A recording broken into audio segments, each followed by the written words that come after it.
Hello all, जय माँ लक्ष्मी, जय भोलेनाथ। दोस्तों, कैसे हैं आप सब लोग। आज इस वीडियो में हम बात करेंगे कि क्या आप ही हैं वो पावरफुल कपल, पावर कपल जिसको हम बोल सकते हैं, जिन्होंने अपनी असेंडिंग तो पक्की कर ही ली है, अपना यूनियन रियूनियन भी पक्का कर लिया है। इस बार आप उस लिस्ट में शॉर्ट लिस्टेड हो गए हैं जिनका यूनियन होना है इस पोर्टल में। देखिए, ये 8 का जो पोर्टल है, 8 का जो ये साल है ना 2024, ये अपना कमाल इतना दिखा रहा है कि चारों तरफ आपको रीयूनियन या फिर रीबर्थ या फिर उसको कुछ डेथ, किसी चीज़ की एंडिंग ये आपको सुनाई दे रही है। रिश्तों की एंडिंग बहुत ज़्यादा, पशु पक्षियों के तो आपको डेथ का वो दिखाई दे रहा होगा, कहीं ना कहीं ये न्यूज़ भी सुन रहे होंगे, हाँ जी उसको ये हुआ वो हो गया। और आपको नए चीज़ें जुड़ती हुई, नई चीज़ें उत्पन्न होती हुई, रिबर्थ के भी साइन ये सब दिखाई भी दे रहे होंगे।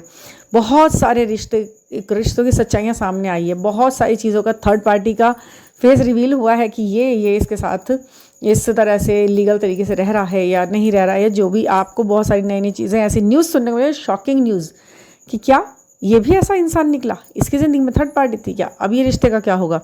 रिश्ते टूट रहे हैं, नए जुड़ रहे हैं, नए बन रहे हैं। ये मतलब वाकई में अपना पूरा कमाल दिखाने के लिए पूरी तरह से वर्क पे लगा पड़ा है। 8 नंबर सब कुछ करके जाएगा, बड़े बड़े सेलिब्रिटी हो या नॉर्मल कोई इंसान हो, सबकी ज़िंदगी में कुछ ना कुछ ऐसा उथल पुथल उठा पटक कर रहा है कि इसे कर्मा रिलीजिंग का टाइम कैसे ना कहें हम, बिल्कुल कहेंगे। जजमेंट का टाइम है, जस्टिस का टाइम है और पूरा तरह से कर्मा रिलीजिंग का टाइम है। बहुत सारे लोगों के संबंध विच्छेद भी हो रहे हैं, अच्छे खासे लेवल पर हो रहा है ये सब। तो मैं कहूँगी कि ये आप इसे बिल्कुल पर्सनल गाइडेंस की तरह लें सब लोग अपने अपने लिए। पावरफुल कपल, पावर कपल किसे कहते हैं और किन किन ट्रेड्स के साथ वो आगे बढ़ते हैं और क्या आप उस लिस्ट में हैं, जरा चेकलिस्ट कीजिए। यहाँ पर मैं आपको 6 से 7 पॉइंट्स ऐसे बताने वाली हूँ जिनके अगर आपने मिलाए और टैली करके अपने अंदर देख लिए, वो हैं आपके अंदर, तो आप मान जाइएगा कि ये जो आपने अपने लिए बुक करा ली, अपनी बुकिंग यूनियन रियूनियन के लिए, बिल्कुल आप एलिजिबल हो गए हैं। देखिए, नंबर 1, आपके चेहरे का तेज अलग ही होता है। दो अगर सोल्स हैं, एक दूसरे की हाफ सोल हैं, एक दूसरे के DFDM हैं और सच में हैं वो, तो उनके चेहरे पे एक अलग ही अलौकिक तेज होगा। ऐसी मायूस सा, लटका झटका सा अब नहीं होगा। पहले कभी बीच में ऐसा कभी ऐसा फेज आया हो कि हाँ भाई टेंशन है, ये है, ट्रॉमा है, दुख तकलीफ है, आपका फेस लटक गया है, मतलब बिल्कुल ऐसे मुरझाए हो गए आप, वो चीज़ नहीं, अब नहीं होगा। लेकिन ऐसा अब इस वक्त आप अगर ज्वाइनिंग के लाइन में हैं, आप शॉर्ट लिस्टेड कर दिए हैं, फिल्टर कर दिए गए, वहाँ से आपको निकाल दिया गया है, तो आपका ज़रूर चेहरे पे तेज़ चमक ऐसी जो पहले कभी नहीं हुई होगी। आपकी हंसी की मासूमियत दोबारा आ गई होगी। पहले से सरकास्टिक सी हंसी हंसते थे और कभी कभी अंदर दुख है, बाहर से ऐसी झूठा मूठा हंस दिया, वो चीज़ नहीं। अब चेहरे के अंदर जो मासूमियत वाली हंसी आएगी वो लौट कर आई है। कोई चेहरे पर या अपने एक्शन रिएक्शन में कोई रिएक्ट नहीं कर रहे हैं आप, बहुत बड़ा रिएक्ट कि वहाँ पे ये हो गया, ओह ऐसे, वो तरह तरह के फेस बनाता है ना इंसान, ओवर एक्टिंग करता है ये वो बात करते समय बहुत ज़्यादा मुंह चलाता है, आईब्रो चलाता है, आंखें चलाता है, होठ चलाता है, ये करता है, वो करता है, वो चीज़ें आपके बिल्कुल एक चेहरे पे एक सौम्य और ठहरा हुआ एक ऐसा व्यक्तित्व दिखाई दे रहा है कि हाँ, आप अपने एज के लोगों से यंग तो दिख रहे हैं, लेकिन एक पता नहीं वो कौन सा बड़प्पन है जो आपके व्यक्तित्व में दिखाई दे रहा है। अपने एज के, अपने बराबर के लोगों में कोई ये कह नहीं पा रहा है कि आप किसी से बड़े लग रहे हैं, लेकिन आपसे भी कोई बड़ा नहीं लग रहा है। मतलब आप कुछ एक ऐसा, कोई तुलना नहीं हो पा रही है बिल्कुल भी किसी भी तरह की, क्योंकि आपके अंदर वो तेज दिखाई दे रहा है जो औरों के अंदर नहीं दिखाई दे रहा है। लेकिन चेहरे पर, स्किन पर वो कसाव, वो स्मार्टनेस है कि हम ये नहीं कह पा रहे हैं उसको कि भाई इसका कहीं तक कहीं ना कहीं तुलना है किसी से, ठीक है ना। हाँ जी, गुस्सा दिखाने का तरीका बिल्कुल बदल गया है आपका। ये सारा एक ही पॉइंट के अंतर्गत आ रहा है, चेहरे के जो एक्सप्रेशन में आ रहा है। गुस्से दिखाने का जो तरीका है आपका, जो गुस्सा दिखाने का तरीका पहले था तोड़ फोड़, कुछ बोल देना, ओवररेट कर देना, एकदम से जल्दी से त्वरित शॉर्ट टेम्पर हो जाना, ये दिखाना जो गुस्सा है आपका, अब उसका तरीका आपका बहुत बदल गया है। आपको पता है कि बहुत छोटी सी बात करके भी बहुत बड़े बड़े काम कर सकते हैं हम। धीमी आवाज़ में जो सच है उसे तेज तेज चिल्ला चिल्ला के बोलने की ज़रूरत क्या है। आप एक बार भी धीरे से बोलेंगे कि हाँ जी ये काम मैंने ऐसे नहीं किया, ये ऐसे हुआ है, बड़ा सिंपल वे में धीरे से बोल देंगे तो भी वो सच उतना ही सच रहेगा। और चीख चिल्ला के नगाड़े बजा देंगे तो भी वो सच उतना ही सच रहेगा। अगर आपसे कोई पूछे कि आपका नाम क्या है, तो आप बता सकते हैं, आपको चिल्लाने की ज़रूरत नहीं होगी उसमें। अगर 10 जने आपका नाम अलग अलग बता रहे हैं तो आप फिर भी धीरे से बोलेंगे जी मेरा नाम ये है, क्योंकि आपके पास सारे एविडेंस हैं उसके। तो ऐसे ही हर सच का एविडेंस कहीं ना कहीं मौजूद ज़रूर होता है। उस सच के अंदर खुद की पावर होती है, उसमें चिल्लाने की कहीं ज़रूरत नहीं होती है। अगर आप सही हैं तो चिल्लाने की तो कतई ज़रूरत नहीं है वहाँ पर। ये चीज़ मैं बहुत बचपन से फॉलो करती हूँ। मैं बस यही इंतज़ार करती हूँ कि कोई सच को झूठ साबित करने की कोशिश तो करे। मैं इतना धीमे से सच बोलूँगी कि सब मुझे देखेंगे और सोचेंगे कि भाई इससे अच्छा ये सच ही है, यहाँ पर झूठ की गुंजाइश नहीं है। कॉन्फिडेंस है आँखों में, बातों में कॉन्फिडेंस होता है इंसान के। चीख चिल्ला कर अपने आप को सही साबित करना बहुत छोटे मोटे लोगों की छोटी मोटी सोच होती है। ये ऐसे नहीं चिल्लाना चाहिए, बहुत गंदा तरीका है ये।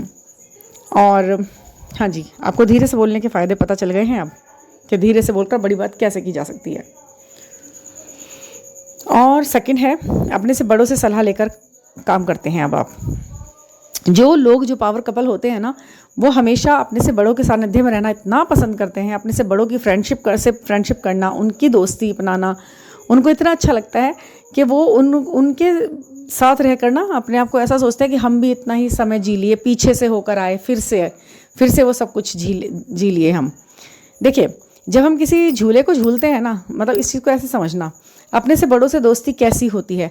जब हम कोई झूला झूल रहे होते हैं तो उसके हम पींग बढ़ाते हैं। हाँ, पींग बढ़ाते हैं तो बहुत ज़्यादा हम पीछे जाते हैं, तब ज़्यादा आगे पहुँचते हैं, तब ज़्यादा मज़ा आता है ना एक वो लेने में, एक स्विंग करने में ना। तो जितना ज़्यादा पीछे को जाकर हम आएंगे उतना ज़्यादा आगे को बढ़ेंगे और उतना ज़्यादा मज़ा आएगा। तो हम अपने जितने लोगों के से बात करेंगे अपनी एज ग्रुप के तो मज़ा आएगा, हाँ आएगा, बहुत चिल करेंगे, अच्छा है। थोड़े से बड़े से करेंगे तो थोड़ा ज़्यादा आएगा, और ज़्यादा बड़े बुज़ुर्गों के सानिध्य में पहुँच गए ना यदि, तो उतना ही मज़ा आएगा जो बिल्कुल पीछे से जाकर आगे को आने में आता है। आप दोनों तरह का एक मज़ा ले रहे हैं आप लाइफ में। बड़ों से बात करके पुराना 60s 50s उनको जी के आए हैं आप, और फिर 70 80 90 से होते हुए 2000 को क्रॉस करते हुए 2024 में आप खुद हैं ही अब। तो आपको उस पूरी ज़िंदगी को जीने का बार बार मज़ा मिलता है। जब आप बड़ों से बात करते रहे अपने से, तो बस यही सोचिए कि जिनकी बात काटने के लिए नहीं कीजिए। वो भी कभी इतने यंग थे, वो भी ऐसे ही अपने से ऐसे ही बोला करते होंगे। हम उन्हें इतना बुजुर्ग देख रहे हैं तो सोच रहे हैं ये बुजुर्गियत ही है, शायद ये इतने ही बुजुर्ग हुए हैं, लेकिन नहीं, वो भी यंग थे, हमें भी बुजुर्ग होना है। तो वो चीज़ें आप बैलेंस बना के चलें।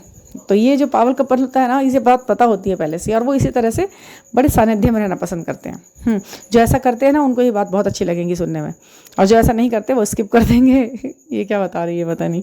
हाँ तो और हाँ जी, आपको अपने जो 3rd नंबर है, आपको अपने ट्विन फ्लेम के लिए जो शारीरिक आकर्षण के विचार आते हैं ना, वो पूरी तरह से कंप्लीट ऐसे नहीं होता सोच के, मतलब उसमें सोच नहीं पाते आप उनको उस लेवल पर। जो वो थोड़ा अलग तरीके का एक सोच है, उस तक जाते जाते आपको ना एक सम्मान की दृष्टि आ जाती है, आप छोड़ देते हैं विचार को वहीं।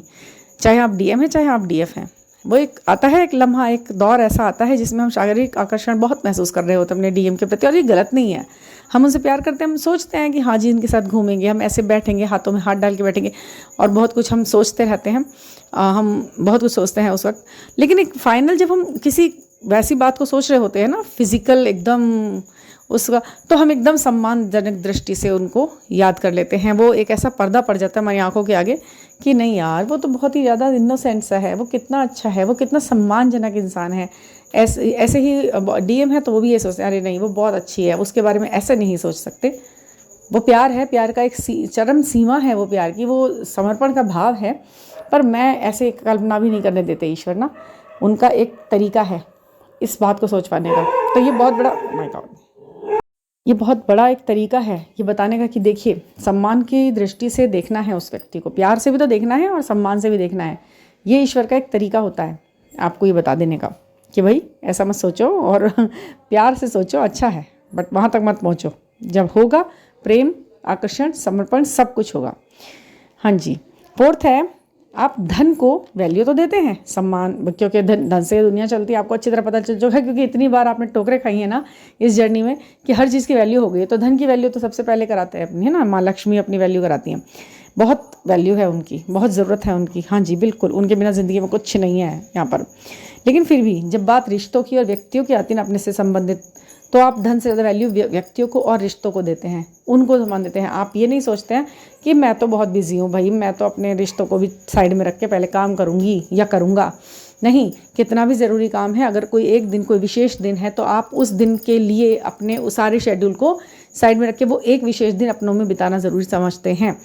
किसी अपनों का जन्मदिन है, अपनों का कोई बड़ा दिन है, कोई बर्थडे पार्टी आपने घर में रखी हुई है और आप बाहर हैं, मतलब काम में, तो ये काम की भी कोई जीत नहीं है, ये बस फिर तो ये तो भागम भाग है। तो आपको ये पता लग जाता है, आप पावर कपल होते हैं जब आप दोनों पति पत्नी तो शायद नहीं हुए होते अभी तक, आप डीएम डीएफ हैं, आप दूर दूर है, बट फिर भी आपके ये मूल्य, ये वैल्यूज़ आपके एक जैसे होते हैं। आप अपने बच्चों को टाइम देना पसंद करते हैं ना, तो आपके डीएम भी यही करते होते हैं।